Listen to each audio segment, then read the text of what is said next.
What's going on, Jeromes? It's a beautiful and amazing Saturday. Firing up our weekly Q&A. We're going to dive on in. First up, Drew Smith. Who is one current active former Viking you'd love to have back on the team? For me, it'd be Mike Boone or Kari Blossingame, solely for running back depth. I seem to remember Blossingame had Skolany, thanks for the work. Thanks for the question. I mean, it's Daniel Carlson, right? I mean, I understand Greg Joseph hasn't been very poopy this year, but I mean, Daniel Carlson is the answer. Yeah. Cody's nuts. You're very well articulated and use an extensive vocabulary alongside with witty banter. Is always refreshing. Where'd you go to college? Feels like this is a setup, but went to Winona State, the Harvard of the Midwest. Pretty good. It's Mike Y'all. Can you please share how your channel came to be? I would love to know how you first got started and the reason why you started the channel. Thank you. You're the best. Go. So the podcast used to actually be a podcast in like audio form, and then we just load the audio onto YouTube, and then we saw that people subscribe to YouTube, and then we just started talking. That's about it. We just started doing content that we wanted to see, except we couldn't find, because I feel like sports talk in general, not only in this market, but just in general, always focuses on the negative. And we call a spade, but also we're a little bit homerish, a little bit of a rube, a little bit of purple Kool-Aid, all that stuff, but with an eye on the numbers and analytics and stuff like that. So I don't know. But I feel like there should be one of me for every team, except actually maybe that'd be too much. There's too many of me in the world. Wife says that a lot. It's here. George M. Andy loved the show. What do you make of Theo in for injured Josh and not Lewis? I think Cine would be great in that role. Well, first off, so we said this a bunch, where when Metellus got hurt, Theo Jackson came in in the Eagles game, and we said this a bunch, where Lewis Cine stylistically would not fit in the Josh Metellus role or the Cameron Bynum role. Now I understand they're all safeties, except the style and brand of safety.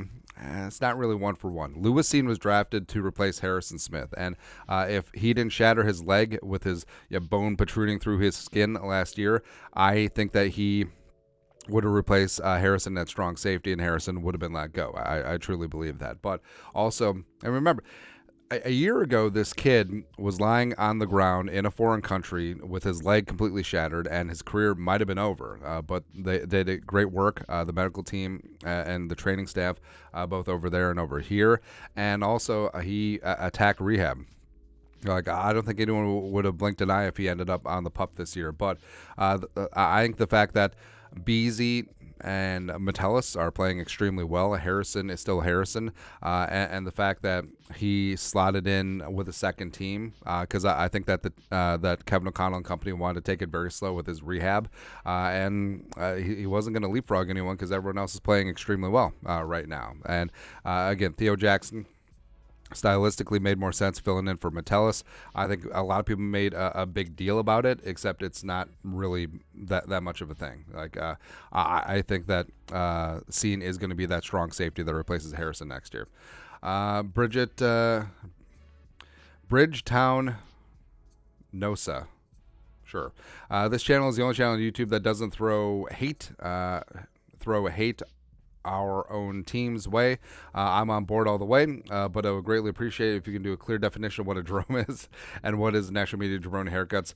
Thanks, Matt Skoll. Also, Word of Mouth was one of my favorite albums too. Luda. That's right. So, Jerome's the elevator speech. So, Phil Ivey is one of the greatest poker players of all time, and on an old podcast I used to listen to, they called him Philip Jerome Ivey because when Phil played underage in Atlantic City, he had a fake ID called where he was like Jerome Jones or something like that. So we just picked it up, and everyone has the middle name Jerome, and then just kind of went from there, and then it kind of became the term for fans of the show. Really all it is. National Media Jabroni Haircuts are the National Media Jabroni Haircuts. It's really pretty straightforward there. Jason Farley, West Virginia fan, a native and Viking fan here. Is this Florio's burner? That's not a thermos. I see you sometimes wear a West Virginia hat. How did you become a fan of them? Love it, man. Take me home, Skull. Where I always like West Virginia.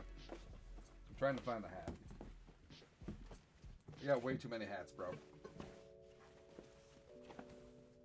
Almost have it. Ooh, here it is.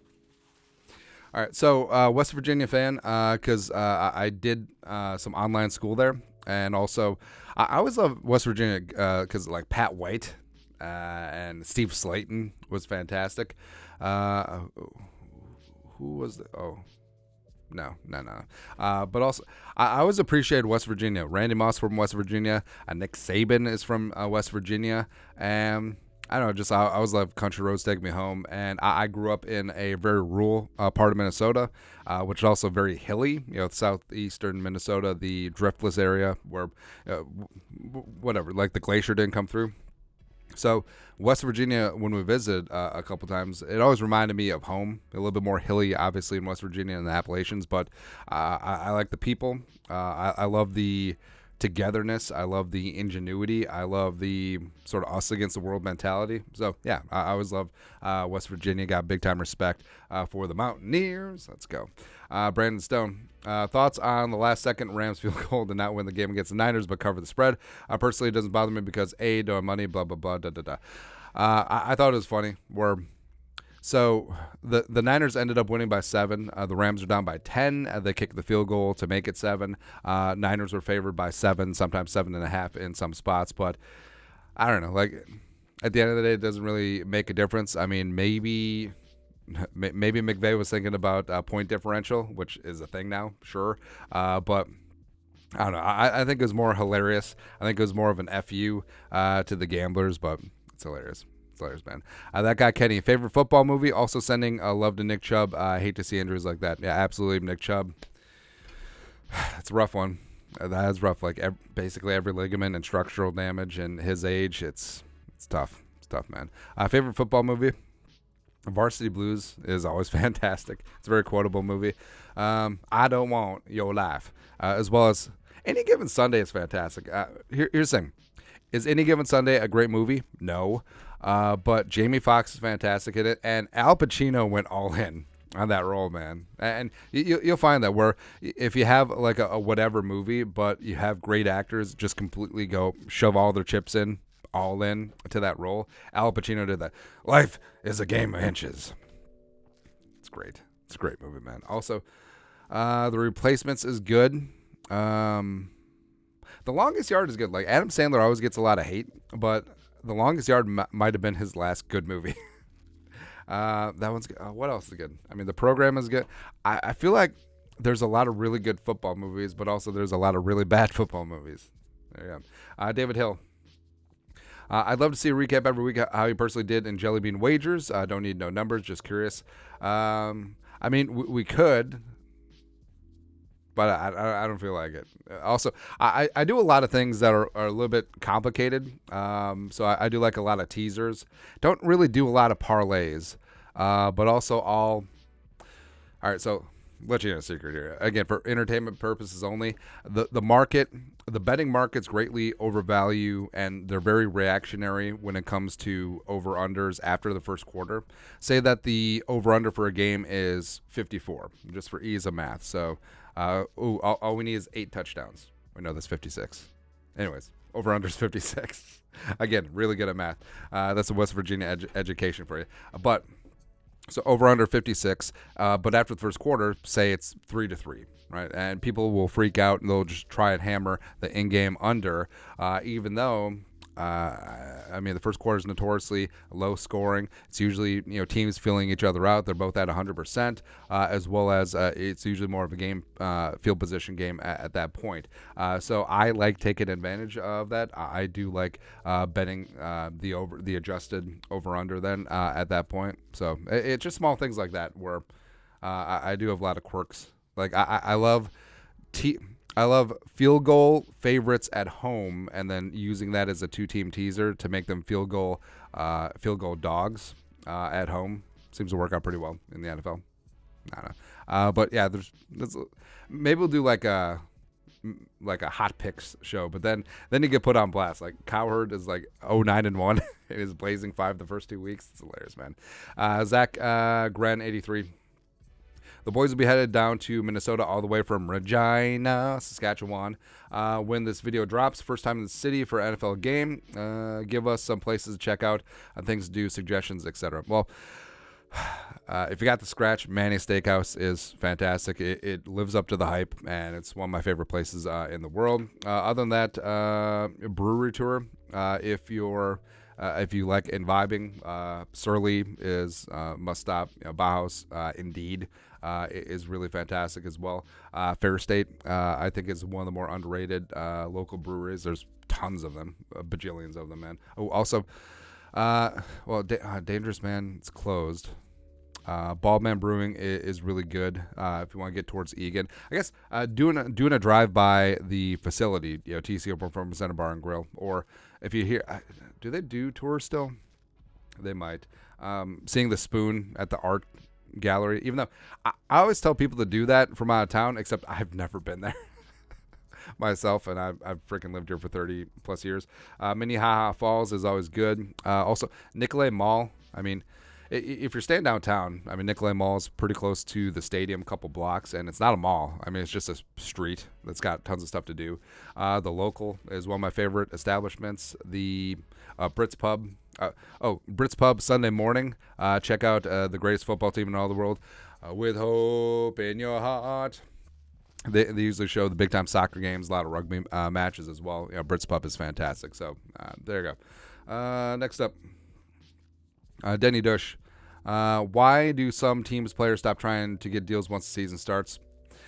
I think part of it is GM needs to switch his focus because then you're starting scouting college, and also your pro personnel department is heavily involved in scouting pro teams. Now, that doesn't necessarily impact that, but GM focus on that, and also I feel like agents. They got a lot of clients in general, and there's a lot of small fires to be put out in season. But also, if you're going to roll the dice, and once the player has an amazing season, that's a lot easier to get back to the negotiating table. And also, I feel like players like betting on themselves to a degree, so it's usually why. XR Priest. I was at the Monday Night Football game in Pittsburgh. It was good to see the home crowd cheer for Nick Chubb when he got up. Also, Browns fans are really obnoxious. Not quite Philly level, but near as bad. I haven't really had that experience, but every fan base has its jabronis, all right? And the Browns, the dog pound. Let's go. Reptar, are you concerned about Lean's sack? Let's try it again. Are you concerned about Cine's lack of playing time? He had 0 snaps on D. Theo Jackson, kind of went over that, where he's going to be Harrison's replacement, and he stylistically isn't the safety that Metellus or Bynum are. Sheldor, the meme god. Who do you think is going to be better for the Vikings, Madison or Akers? Madison trade. Not trade. First off, I don't think any other team wants that contract, even though it's like a tertiary running back contract. But I think this is going to bring out the best in both of them. I think it will be a timeshare, and I think that Madison's been competing his entire professional life, man. And I think that he will get things going. I think Akers coming in with a chip on his shoulder, too, getting away from Sean McVay finally. I think they will bring out the best in both of them, man. Vikings Nation. Where would you rank Percy Harvin in terms of all-time Vikings receivers? Top 10-ish, sure. Very brief his stay here. I'd probably put him in the Diggs vicinity, sure. Because it's Moss, Carter, Anthony Carter, Ahmad Rashad, Thielen, it's up there. JJ, obviously, who's climbing very fast. Conquer Craig. How often do you go to a Vikings game in person? I try to go once a year. Always try to see a different opponent. Our ass is firmly in the studio because we're cranking out content for you guys. Now, we could do Jeroming or undisclosed locations and go to a couple road games. We're going to try and do that with the Raiders game this year. And also, maybe not even go to the game because tickets are super stupid expensive, but also just being in the city and, I don't know, maybe going to Blue Ox, the Vikings bar in Vegas, which is a good time. Go do that. But, yeah, in terms of home games, like, I like being here. I like being in the studio. I like watching multiple games on the TVs. I like sweating my jelly bean wagers. I like sweating my fantasy teams. And even though US Bank Stadium is the best stadium in the league, I don't know, just have sort of gotten away from going to games because of this gig. Zachariah, sure. If we wanted to get Sanders or Williams in next year's draft, what we'd have to do to get one of them? Well, Arizona's probably going to end up at 1, and they're not giving up Caleb Williams or quarterback TBD. But I think that some teams in the top 5, I mean, some of them may have their quarterback, so maybe they're willing to play ball, and the Vikings may have to trade up to the top 5 or top 10. Skull, purple, and gold. Do you think Cam Akers will be a major part of the game plan on Sunday? Over, under 6.5 touches, I would take the over. I think that he is going to be surprisingly involved on Sunday. Michael Converse. Combine the 2022 and 2023 drafts. What's the average grade for Kwesi? All right, so you got Cine, you got Booth, you got N. Ingram, you got Asamoah. But even though Asamoah's going to be good once he gets a shot. But also, I mean, well, do you include Ivan Pace Jr.? Because even though he wasn't drafted, Kwesi did snatch him away from other teams. So he should deserve some credit there. But you got Addison, and I don't know, incomplete C+ as of right now. Miles, my brother-in-law showed me your channel, and it's great. It's a callback to we did the pin of shame, and some jabroni came in hot. He was like, my brother-in-law told me about your channel, and you suck. Don't care about people's opinions one way or the other. Tim Gawarek. You find out as you get older, you really shouldn't care what people think about you. And that's something that really sucks, is that it takes so long to figure that out. Where, I mean, like when you're young, like when you're in like middle school, high school, even college, like you're super insecure. You're always thinking about what people think about you. The sooner you realize that you should live not giving 2 Fs what people think, you're free, man. You're free. Tim, if you could trade places with anyone in the NFL for one day, who would it be? I don't know, Adrian Peterson in his prime. I don't know. It would be easy to say Mahomes, except then you'd have to hang out with his wife. Nah. Let's see, who gets a lot of booty? Not just playing. One player on game day. I don't know. Like I might pick like an edge rusher, where like you only need to succeed like one time out of 20. And you only need to get pressure like 15% of the time, and people think you're a demigod. So I don't know. Trade spots with Daniil or J.J. Watt just on game day, racking up and stacking up a couple sacks. There you go. John Jusher. I've ever checked out Dave Walski's Backdoor YouTube channel. He has a ton of old restored football games from the 70s. Really cool stuff. If not, check it out. I have not. It's on the to-do list. Also, what about IP Man for a nickname for Ivan Pace Jr.? I mean, IP Man, that might be a little bit too deep of a reference. I don't know. Since he's a junior, I kind of like IP too. Because I'm 12 years old. It's hilarious, man. JP Theodore. Favorite Brazilian food? Skull from Brazil. Well, I mean, just meat in general is fantastic. We actually spent a couple weeks down in Brazil after college, and basically, like, Brazil and Argentina, like, they get it right. Eating all of the food. Also, I developed a taste for plantains, which is fantastic. Not really something that's common around here, the great state of Minnesota, but I mean, Brazil, the meat, the fresh fruit and produce are amazing. The mango, the papaya, it's just amazing. Just amazing, man. Also, yeah, the Brazilian coffee, it's different, but it's still really, really, really, really good. Praise the sun. This team is too good to lose every game. Stop turnovers, they can beat anyone. Yes. Niners are the only team they play that I struggle to see win. I mean, the defense is good. Purdy is whatever, is a distributor, but they got the playmakers there. Chiefs and Bengals don't look like last year's teams yet. I mean, especially the Bengals. Bengals may be a paper tiger. Chiefs will be fine. Zig, I want Asamoah and Pace to be our 2 young linebackers, but where's Asamoah? So Asamoah's been dealing with a shoulder issue, plus Jordan Hicks has been playing really, really good. Respect where it's due. Hook 'em, baby. So Asamoah and Pace will be the guys going forward, but not right now. Benjamin, how do teams bring back a player for retirement? Do they have to drop someone briefly for the 50-man roster? Well, it used to be that they legitimately had to be part of the roster and you had to make moves. I think the league finally got smart about that. It's like, it's a ceremonial contract. Who really gives two hoots? But yeah, I mean, Rudy retiring as a Viking, it's not that big of a deal. Chardaski. Should I keep Akers or trade him for DK? I mean, I feel like Metcalf will eventually get his ish together, but I mean, I feel like Akers and Madison are destined for a timeshare anyway. So, I mean, yeah, go ahead. Yeah. Bob, Minnesota Sports Cards. Hypothetical. Kirk has another statistically great year, but Vikings fall short of playoffs at 9-8. What are odds we resign him for another deal? I think pretty high. Yeah. Even though making a move for the future franchise quarterback is fun, I feel like right now the Vikings are just on the cusp, and Kirk has not been the problem. And I think that both sides will realize that they're better together. So we'll see. Baseball Pro. Does pineapple belong in pizza? I say this is America, man. Land of the free, home of the Whopper. Put whatever you want on pizza. Who cares?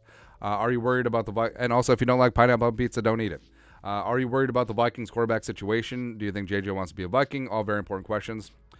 I think the future is up in the air. I'm not too worried since, this is potentially going to be one of the deepest quarterback classes in NFL history, like even better than 83. I mean, there might be 6-7 quarterbacks in the first round, probably 10 in the top 100. I mean, it's going to be deep, so the Vikings can certainly find their guy. I think JJ wants to be here as long as he sees a clear path to winning, and right now he sees that with Kirk. I think he has to be sold on the future franchise quarterback because that's going to be the guy throwing him the ball. That's going to be a guy controlling his stats. That's going to be a guy controlling the passing game and tied to winning. So I think that's all important. Thoughts on being a Minnesota sports fan right now? Oh, Twins got a little something going on. I love me some Royce Lewis. Hopefully he heals up. I'm in the Wolves with Anthony Edwards. Edwards is going to be the future star of the league. Not really too well versed with the Wild. Are they trying to trade Kirill the Thrill? I don't know. And the Vikings perennially have hope, even at 0-2. So I think overall it's pretty good. Pretty decent. Lorenzo Douglas. If you're the GM of the Vikes, how are you handling the quarterback situation this offseason? Me personally, I would roll the dice on finding the quarterback of the future, but I understand why they would potentially bring Kirk back. He's going to be 36 next year. He's shown that he is still playing at a high level. Haven't seen that drop off yet, but when it goes fast. All right, so me personally, I would roll the dice and try and get that quarterback of the future, but I understand why they would try to run it back with Kirk for a year or two. Justin Miller. Is it me or does Daniel Jones kind of look like Jim Carrey? A little bit. Alexander. I love Harrison Smith, but doesn't seem he's off snap yet. Doesn't seem there on the run stops or far away in the ball in coverage. Would it be better to Lewis Cine? I would take a shot at playing Lewis Cine if they feel comfortable with his leg and fitness right now. But also, I don't know if they would do that to Harrison Smith. It's been sort of underwhelming so far. Thought that Harrison would have a renaissance year with him being around the line of scrimmage in the Florida's defense as opposed to playing back last year in Dinoshell, but I guess we'll see. Kanye West, biggest fan. Will the Vikings run offense be fixed with Reisner plus Cam? Yes. I think they'll get back to good. Also, with Bradbury and Darisaw healing back up, they'll be good. Osama been smoking. Say the Cardinals take Drake May next year. Would you sign Kyler and Kirk to cheaper one-year deals, have them to compete? I don't think you'd have both. And also, you'd have to trade for Kyler. Could you see like a one-year Kirk deal and then still make your move and get like Shedeur Sanders? Yeah. Krim. Why do the Vikings never tank and actually try to secure our future? Caleb Williams would definitely declare if he sees the Vikings with the number one pick. I think it's more of that's more of like a fan thing or like a Madden thing. And first off, teams would never do that because the only way that a team can tank is that if you field the team that's so bad that they lose games, even with players and coaches giving 100%, because players are always going to play hard because they're trying to get their money. They're trying to get that next contract.